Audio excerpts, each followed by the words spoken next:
SP! Uy, Karding! Pagbilan nga po ng isang kilong bigat. Sandali lang. Mabuti na lang. May tindahan natin dito sa may atin. Oo naman. Kaya nga dapat dito na bumili. Mura na, di kalidad pa. Tama kayo dyan, Aling SP. Aling SP, pwede bang palista nun? Tsaka Yun. toto. Yan. Yon. Tsaka yun. Yon. Karding, si Lori paparating na. Ha? Oh, sige. Alis na ako. Kaya, punta na kayo sa pinakamalapit na tindahan natin sa inyong lugar. Dito sa tindahan natin tayo'y magpunta.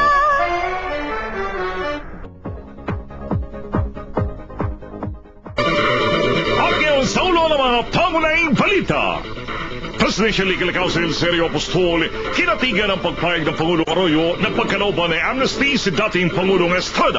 Asian Development Bank tinayaan na lalong lalago ang ekonomiya ng Pilipinas sa taong 2007 hanggang 2008 kasabay ng pagbaba ng inflation rate. Philippine National Police handa makipagtulungan sa mga Dutch investigators na dumating sa Pilipinas kaugnay ng kaso ni Jose Maria Sison. Malugod na tinanggap ng Malacanang ang umano'y pagkonsidera ni dating Pangulong Joseph Estrada para tanggapin ang amnesty matapos mahatulang guilty ng Sandigang Bayan sa kasong plunder kamakailan. Ayon kay Secretary Sergio Apostol, Presidential Legal Counsel, mas maganda pa rin kung presidential pardon ang tatanggapin ni Estrada sa halip na amnesty. Gate ng kalihim hindi sa clown ng Presidential Amnesty on Communist Rebels o Proclamation 1377 ang kasong plunder ni Estrada. Magkagayunman, sinabi ng kalihim na kung mapapabilis ng Kongreso ang pagtalakay sa panukalang amnesty at agad maipadala ang versyon nito sa palasyo ay pag-aaralan pa rin nilang mabuti. Niluwanag din ni Apostol na bagamat lumulutang ang report na posibleng pagkaloban ng pardon si Estrada, hindi rin anya maaaring manggaling ang inisyatibo sa Malacanang. Gate ni Apostol na dapat ito ay manggagaling pa rin sa kampo ng dating Pangulong Estrada. If they make the necessary overture, we will make the necessary studies. And then the President might be convinced to amend what she proposed, the amnesty bill she proposed. Depende lang yan sa Presidente. Pero hindi sa Presidente ang initiative. It should come from IRAP. Para sa National Broadcasting Network, Rocky Ignacio ang inyong naging tagapagbalita. Sa Senado, hinirap na ni Senator Mar Rojas ang isang resolusyon na umihiling sa Pangulong Arroyo na magpalabas ng pardon para kay Ginoong Estrada. Itinatadhana ng Resolusyon number 135 ang isang mekanismo upang makausad ang bansa at ito na ang intensyon nito sa pagtitindig ng bansa. Sa naturanding resolusyon, binigyan din ito ni Rojas na matagal nang nakahati ang bansa kaya hindi makausad ang hakbanging pangkaunlaran. Ipinaliwanag pa rin ng Senador na ang pagkakaloob ng pardon kay Estrada ay hindi upang konsintihin ang korupsyon, bagkos ay isalamin ang kagustuhan ng taong bayan na magkaroon na ng closure sa naturang kabanata ng kasaysayan ng bansa. Hindi pa rin nawawala ng pag-asa ang pamunuan ng Philippine National Police hinggil sa kaso ni CPP Founding Chairman Jose Maria Sison. Ito ang binigyan diin ni PNP Directorate for Investigative and Detective Management Chief, Police Director Jefferson Seriano sa pagsasabing tulad ng PNP, mismo mga byuda nila Arturo Tabara at Romulo Quintanar ang porsigidong magtuloy-tuloy ang kaso sa kabila ng sinasabing kahinaan ng ebidensya na nakita ng Dutch government laban sa lider ng komunistang grupo dahilan upang ito'y mapalaya. Kung kaya't handang makipagtulungan ng PNP sa 5 Dutch investigators na dumating sa bansa kahapon. They are the legal representatives of the Dutch government and we are obliged and mandated to assist them in whatever way we can. Kung kailangan nila ng tulong namin, we will provide. Ito'y sa gitna na rin ng lumabas sa isang pahayagang magdadalawang isip ang bansang the Netherlands na i-deport si Sison dahil sa umano'y hindi magandang human rights record ng bansa kaugnay ng extrajudicial killings. Perception nila yon. Hindi nila masyadong alam kung anong ginagawa natin dito sa Pilipinas tungkol sa mga violations na yan. And the government is really serious na sa effort na ito na masolve natin yung extrajudicial killings na ito.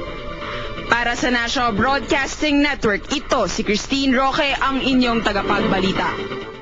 Pag-iibayin pang lalo ng pambansang pulisya ang kampanya kontra insurreksyon. Inodagipay pa rin ang pamunuan ng pulisya matapos na pagtibayin ng isang memorandum o agreement ng PNP at ng AFP. Tinatadhana ng kasunduang ito ang pagtutulungan ng militar at ng pulisya sa pagtugi sa mga rebelling NPA. Paunahin dito ang pagbuo pa rin ng isang Internal Security Coordinating Committee na siya magbibigay pa rin ng access sa PNP sa mga lugar na pinagkukutaan ng mga rebelde sa mga lalawigan. Kasunod din ang kasunduan ng sakop ng operasyon ng pulisya at militar. Pwede pa rin maglunsad ng operations sa PNP nang walang koordinasyon sa militar. Nilisanin naman ng grupong Moro Islamic Liberation Front o MILF ang kanilang mga kuta sa Basilan at Sulu. Ayon po sa tagapagsalita ng MILF na si Aid Cabalo, handa umano ang grupo na gawin ito upang mabigyan daan ang muling pagbubukas ng usapang pangkapayapaan na programa ng pamahalaan.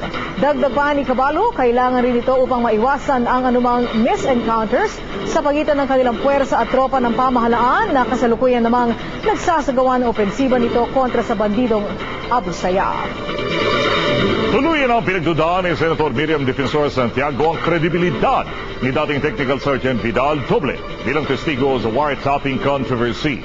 Sinabi pa rin ang senador na nabigo itong si Doble na magpakita ng mga ebidensya magpapatunay na isa nga siyang eksperto pagdating sa wiretapping operations. Iginit pa rin ni Santiago na ang tanging kwalifikasyon lamang nitong si Doble ay bilang isang lineman ng telepono at hindi bilang isang wiretapper. Bukod dito, nagpakita rin ng ebidensya si Senator Juan Ponce Enrile na nagpapatunay na nagsisinungaling itong si Doble sa komite ng Senado kaugnay na patuloy umanong komunikasyon nito sa kanyang asawang si Arlie.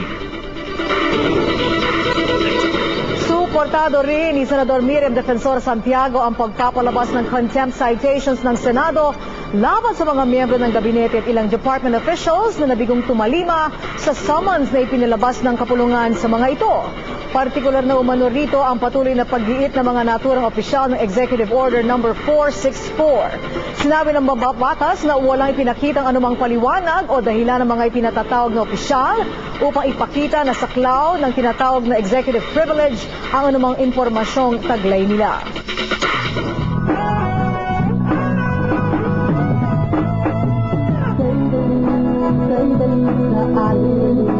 Lamang ang isipin, kaya ito ang aking hiling. Sana, sarili ay alisin.